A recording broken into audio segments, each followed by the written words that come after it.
So hello guys, welcome to my another blog. So guys, अब बचे हैं CGL में मात्र 34 डेज़। तो टाइम जो है बहुत तेज़ी से निकल रहा है। और आज है 9th ऑफ जून एंड कल मेरा एग्ज़ाम था, मतलब पीजी सेकेंड ईयर का। तो एग्ज़ाम मेरा बहुत ही अच्छा गया एंड अब एग्ज़ाम है 10th को, देन 13th ऑफ जून को मेरा एमटीएस का पेपर है।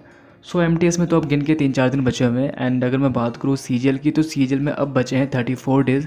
सो आज जो मुझे टॉपिक कवर करना है एक बार मैं आपके साथ शेयर कर देता हूँ। सो सबसे पहले मुझे जीएस में इंडेक्स कंप्लीट करना है। इंडेक्स को मैंने ऑलरेडी लर्न कर रखा है, एक बार रिवाइज़ करना है।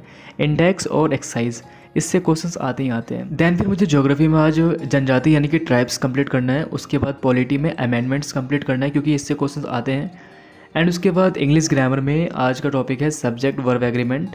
एंड उसके बाद रीजनिंग में मुझे जहाँ प्रॉब्लम हो रही थी, कैलेंडर की बात कर रहा हूँ, तो कैलेंडर में मुझे बहुत ज़्यादा दिक्कत आ रही थी क्योंकि मैं उसके जहाँ जो कुछ कंसेप्ट वगैरह भूल चुका था। तो एक बार मुझे उसे रिवाइज़ करना है। देन फिर कैलकुलेशन की प्रैक्टिस करनी है। उसके बाद एक मॉक टेस्ट देना है। एंड फिर हिस्ट्री में मुझे आज मुग़ल स्टार्ट करना है क्योंकि मेरा जो इससे पहले मैंने गुलाम स्टार्ट करा था, गुलाम वंश, तो वो मेरा कंप्लीट हो गया था।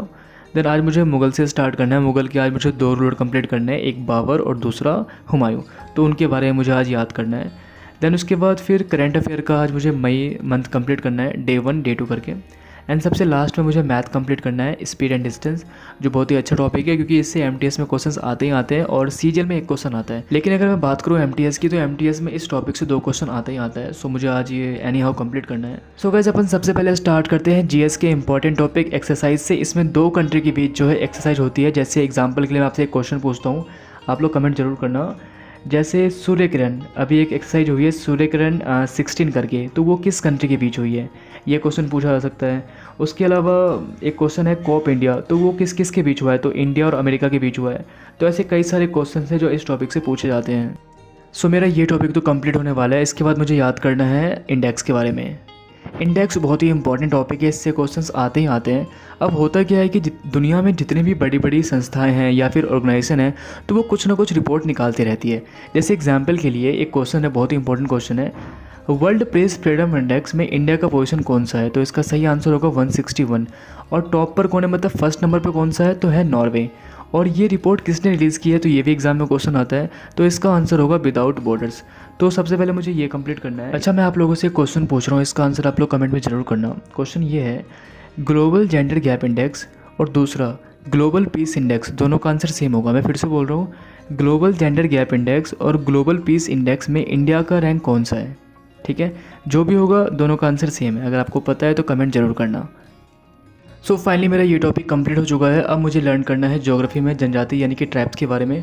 तो ट्राइब्स बहुत ही इंपॉर्टेंट टॉपिक है। इसमें आपसे कई तरह के क्वेश्चंस पूछे जा सकते हैं। जैसे आपसे ये पूछा जा सकता है कि झारखंड में कौन कौन सी जनजाति निवास करती है, रहती है, या फिर मणिपुर में कौन कौन सी जनजाति निवास करती है।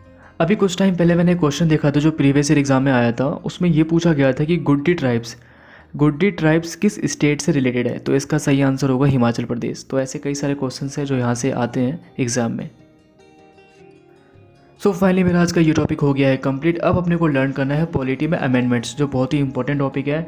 इससे एग्जाम में क्वेश्चंस आते ही आते हैं। जैसे मैं आपसे एक क्वेश्चन पूछता हूँ, इसका आंसर आप लोग कमेंट करना। 52 52वां कॉन्स्टिट्यूशन अमेंडमेंट किससे रिलेटेड है, इसमें ऐसा क्या हुआ था। तो चलो मैं इसका आंसर आपको बता रहा हूँ। आपने शेड्यूल पढ़ा होगा, शेड्यूल वगैरह, अनुसूची वगैरह, तो उसमें 10वीं अनुसूची इसमें ऐड की गई थी। और इसमें ना आपको दल बदल कानून पर रोक लगा दी गई थी, जिसको एंटी डिफेक्शन लॉ इंग्लिश में बोलते हैं। तो ये हो गया। एंड इसके अलावा ऐसे कई क्वेश्चंस हैं जो इस टॉपिक से पूछे ही जाते हैं। सो गाइस, फाइनली मेरा आज का ये टॉपिक भी जो है कंप्लीट होने वाला है। अब अपने को लर्न करना है इंग्लिश ग्रामर। इंग्लिश ग्रामर में आज का जो टॉपिक है वो है सब्जेक्ट वर्ब एग्रीमेंट। अच्छा, अगर मैं बात करूँ इस टॉपिक की, तो ये बहुत ही इंपॉर्टेंट टॉपिक है। इससे एग्जाम में क्वेश्चन आते ही आते हैं। और इस टॉपिक में यानी कि सब्जेक्ट वर्ब एग्रीमेंट में कई सारे रूल्स हैं, तो आपको रूल्स याद रखने पड़ेंगे।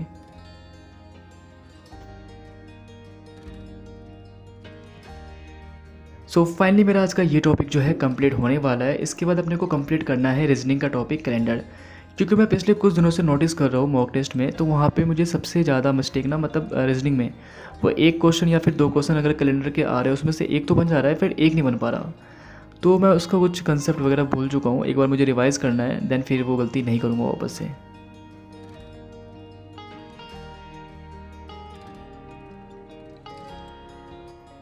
अच्छा, अगर आपने प्रीवियस ईयर के क्वेश्चन लगाए होंगे तो आपको पता होगा कि ये टॉपिक कितना इंपॉर्टेंट है। इससे एग्ज़ाम में क्वेश्चंस आते ही आते हैं।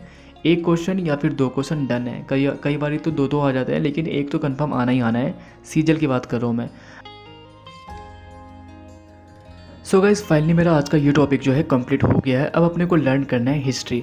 हिस्ट्री में जो आज का टॉपिक है वो है मुगल वंश से रिलेटेड।